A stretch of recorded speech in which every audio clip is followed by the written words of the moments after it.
नमस्कार दोस्तों, स्वागत है आपका एक बार फिर से मेरे इस यूट्यूब चैनल पर।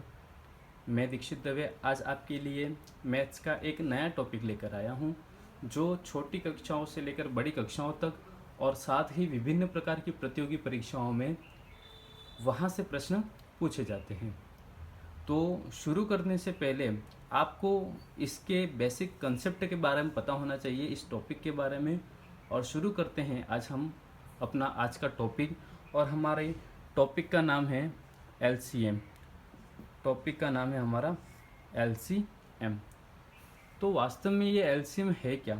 तो सबसे पहले इसकी फुल फॉर्म देखो आप। तो इसकी फुल फॉर्म है list common multiple. List common multiple, इसे हम हिंदी के अंदर लघुत्तम समापवर्ती कहते हैं, और जिसे लस भी कहा जाता है और बोला जाता है। ठीक है, ये तो सामान्य सी जानकारी इसके फुल फॉर्म के बारे में और हिंदी और इंग्लिश में क्या कहते हैं। वास्तव में इस एलसीएम की परिभाषा क्या है, इसकी डेफिनेशन क्या है, इसकी परिभाषा क्या है, तो सुनना। मैं पहले परिभाषा लिख रहा हूँ, फिर आपको आसानी से याद हो जाएगी। वह छोटी से छोटी संख्या, वह छोटी से छोटी संख्या जो दी गई संख्याओं से पूर्णतः विभाजित हो, जो दी गई संख्याओं से पूर्णतः विभाजित हो, उसे हम एलसीएम कहते हैं। उसे हम एलसीएम कहते हैं। देखो, छोटी से छोटी संख्या, ध्यान रखना ये पॉइंट, छोटी से छोटी संख्या। एलसीएम की फुल फॉर्म क्या पढ़ी हमने? List common multiple. मल्टीपल का अर्थ क्या होता है? गुणनफल। क्या होता है? गुणनफल। कॉमन का अर्थ क्या होता है? उभयनिष्ठ। क्या होता है? उभयनिष्ठ। और लिस्ट का मतलब क्या हो जाएगा? छोटा। तो सबसे छोटा अभाज्य, सबसे छोटा उभयनिष्ठ गुणनफल जो होता है, उसे हम क्या कह देंगे? एलसीएम कह देंगे। क्या कह देंगे? एलसीएम। आइए एग्जाम्पल के माध्यम से इसे समझने की कोशिश करते हैं।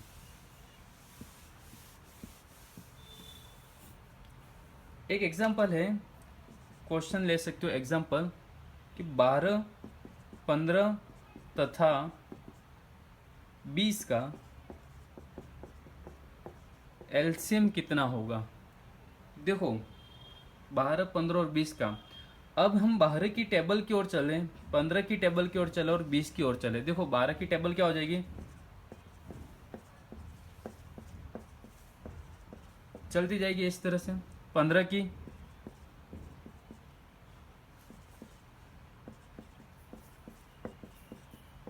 चलती चलेगी। उसके बाद यदि देखें आगे 20 की, तो 40, 60, 80, 100, 120, ये भी चलता जाएगा। तो 12, 15 और 20 की टेबल के अंदर कौन सा मान जो है कॉमन आ रहा है? तो आप देख रहे हो यहाँ से ये जो 60 है, ये 60 तीनों के अंदर कॉमन आ रहा है।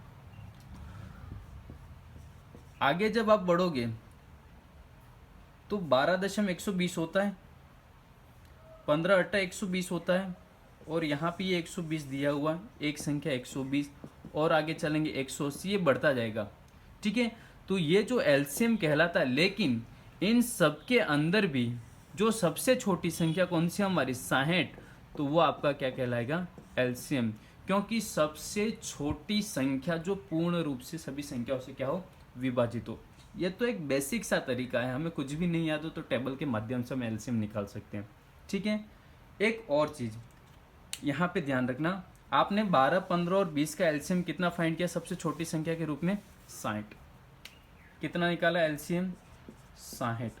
तो जो एलसीएम होता है वो जो आपको दी गई संख्या है उससे पूर्ण रूप से क्या होता है? विभाजित होता है। हमने वही तो पढ़ा अभी, कि वह छोटी से छोटी संख्या जो दी गई संख्याओं से क्या हो, विभाजित हो। तो छोटी से छोटी संख्या को हम क्या कहते हैं, एलसीएम। तो एलसीएम अभी कितना है, 60। दी गई संख्या एबीसी हमने मानी, मतलब यहाँ पे जैसे 12, 15 और कितना है 20, तो 60 जो है वो 12 से भी विभाजित है, 60 जो है 15 से पूर्णतः विभाजित है, 60 जो है 20 से भी पूर्णतः विभाजित है। आई बात समझ में। तो एलसीएम जो है वो सबसे छोटी संख्या जो दी गई संख्या उससे क्या होता है, पूर्ण रूप से विभाजित होता है। एक क्वेश्चन देखो, ये जो 60 है वो सबसे छोटा कॉमन मल्टीपल है, ध्यान रखना, उभयनिष्ठ। ठीक है, आगे देखिए, इसी में कंसेप्ट, एक एलसीएम जो है वो निकालते कैसे हैं, इस एलसीएम को निकाला कैसे जाता है।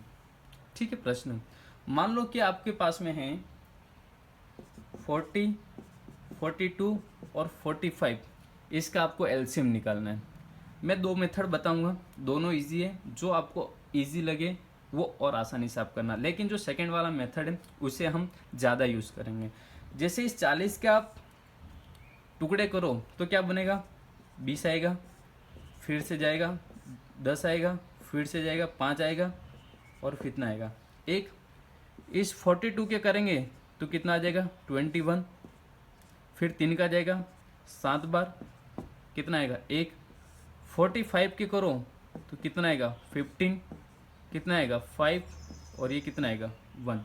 शायद आपको आता हो। अब आज जो गुणनखंड विधि से ये सॉल्व करते हैं, जो 40 आया आपके पास में, इस 40 के टुकड़े क्या है, 2 की घात 3 इंटू 5, मतलब 2 का क्यूब इंटू 5।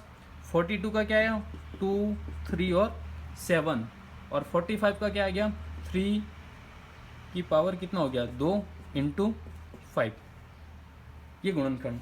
तो इसका जो एलसीएम है, देखो 2 कितनी बार, 3 बार, यहाँ पे 1 बार, यहाँ पे नहीं, तो हम क्या लिखेंगे, 2 कितनी बार आ गया आपके पास में 3 बार, फिर 3 1 बार और 3 2 बार, हम क्या लेंगे बड़ी संख्या 3 2 बार, फिर देखो क्या बचा आपके पास में 5 है तो 5 भी आ जाएगा और 7 भी आ जाएगा। सॉल्व करो, 2 का क्यूब कितना हो जाएगा 8, 3 का स्क्वायर 9 इंटू 5 इंटू 7। तो देखो 8 इंटू 5 कितना होता है 40, और 9 7 कितना होता है 63, तो 4 तिया 12, 1 24 और 1 2520, इसका क्या हो जाएगा एलसीएम हो जाएगा। ये तो तीनों को हमने अलग अलग करके एलसीएम निकाला है, तीनों को एक साथ कैसे निकालें, हमारा सेकंड मेथड वही है। देखो जब आपको 40, 42 और 45 का एलसीएम निकालने को कहा जाए तो हम सेकंड वाला जो मेथड अब हम सीखने वाले हैं, 40, 42 और 45, तीनों को एक साथ ही निकालेंगे एलसीएम में, ध्यान रखना ये सबसे अच्छा तरीका है। 2 से, सबसे पहले 2 से, फिर 3 से, फिर 5 से, 7 से, ऐसे ही हमें बढ़ना है। ठीक है, कितने बार जाएगा 20 बार, 21 बार, यहाँ पे नहीं जाएगा तो 45 ही रहेगा। फिर से 2 का लगाओ, कितनी बार जाएगा 10 बार, 21 ही रहेगा, 2 में भाग जाता नहीं है। फिर से 2 का 5 बार, ये 21 ही रह जाएगा, ये 45 ही रह जाएगा। फिर किसका लगाओ 3 का, तो ये 5, 3 7 21 होता है। फिर ये कितनी बार जाएगा 15, फिर से 3 का लगाओ 5, 7 और 5, 5 का लगाओ 1 7 1, फिर 5 से नहीं जाएगा, 7 एकम 7 आ गया। देखो कितना है यहाँ 2 इंटू 2 कितना 4, 4 2 की 8, ये तो आ गया 2 का क्यूब। ठीक है, 2 का क्यूब कितना आ गया आपके पास में 8। फिर देखो 3 तिया 9, फिर कितना है 5 इंटू 7, देखो 8 पंच 40, 9 7 63। मैंने इन दोनों का मल्टीप्लाई नहीं किया, इनका किया, क्योंकि यहाँ पे 0 और 4 का मल्टीप्लाई करने में हमें आसानी। तो अभी जो आपने सोल्व किया था वही तो आपका एलसीएम आ गया ना वापस से। तो ये जो सेकंड वाला मेथड है ये बहुत ही अच्छा तरीका है, आप इसकी सहायता से एलसीएम निकालने की कोशिश करना। ये तो है हमारा बेसिक कंसेप्ट कि एलसीएम होता क्या है, एलसीएम निकाला कैसे जाता है। एक और देखो, आपके लिए प्रैक्टिस के लिए क्वेश्चन देता हूँ मैं। मान लो कि आपके पास एक क्वेश्चन है, फिर से हम प्रैक्टिस करेंगे। 12, 15, 18 और 27, इसका एलसीएम निकालना है। इसी तरीके से देखो कितनी बार जाएगा 6 बार, इसमें नहीं जाएगा तो 15, 2 में 18 होता है, 27 का 27। फिर से 2 का लगाओ, 2 तिया 6 होता है, 15 आ जाएगा, 9 आ जाएगा, इसमें नहीं जाएगा तो 27। 3 का लगाओ, 3 एकम 3, 3 पंच 15, 3 तिया 9, 3 नम्मे 27, फिर से 3 का लगाओ, 5 रह जाएगा, 3 एकम 3, 3 तिया 9, फिर से 3 का जाएगा, 1 5 1 3, सॉरी 3 एकम 3, ये कितना बचा आपके पास में 5, तो अब लास्ट में किसका जाएगा, 5 का ही तो जाएगा, तो सब में 1 1 1 आ गया। देखो कितना आया, 2 इंटू 2 कितना हो गया 4, 3 इंटू 3 इंटू 3, 3 तिया 9, चलो 3 पंच 15, तो 15 चक्क 60 इंटू 9 कितना हो जाएगा 540, ये आपका क्या हो गया एलसीएम। ये छोटा सा तरीका है कैसे, अब थोड़ा सा प्रश्न हम संख्या ही बदल देते हैं और इसे सोल्व करने की कोशिश करते हैं कि प्रश्न कैसे चेंज करता है। मान लो कि आपको क्वेश्चन दे दिया 2 का स्क्वायर इंटू 3 इंटू 5 और दे दिया 3 इंटू 5 का स्क्वायर इंटू 7, 3 का स्क्वायर इंटू 2 का स्क्वायर इंटू 3 का स्क्वायर इंटू 7, ये क्वेश्चन दे दिया आपको और पूछा है इसका एलसीएम ज्ञात करो। 3 इंटू 5 इंटू 7 कर दो, इनका एलसीएम कितना होगा, इसका क्या पूछ लिया आपको एलसीएम। तो देखो यहाँ पे 2 कितनी बार है 2 बार, यहाँ पे नहीं है, यहाँ पे 2 बार, तो 2 बार आ जाएगा, 2 की घात 2, ठीक है, इंटू 3 एक बार, 3 एक बार, 3 एक बार तो 3 भी आ जाएगा, 5 एक बार, 5 2 बार, 5 एक बार तो 5 कितनी बार 2 बार, उभयनिष्ठ देखना है सबसे कॉमन, ठीक है। फिर क्या बचा आपके पास में 7, तो यहाँ पे क्या लिख देंगे 7, तो 2 का स्क्वायर 4 इंटू 3 इंटू 5 का स्क्वायर 25 इंटू 7, तो 25 इंटू 4 कितना हो गया 100, 7 तिया 21 इंटू 100 कितना हो जाएगा 2100, ये आपका एलसीएम। आई बात समझ में, छोटा सा तरीका है, बहुत ही आसान है, आप आसानी से आंसर फाइंड कर सकते हैं। एक लास्ट क्वेश्चन देखो एलसीएम से जुड़ा हुआ, बहुत ही अच्छा क्वेश्चन है वो भी।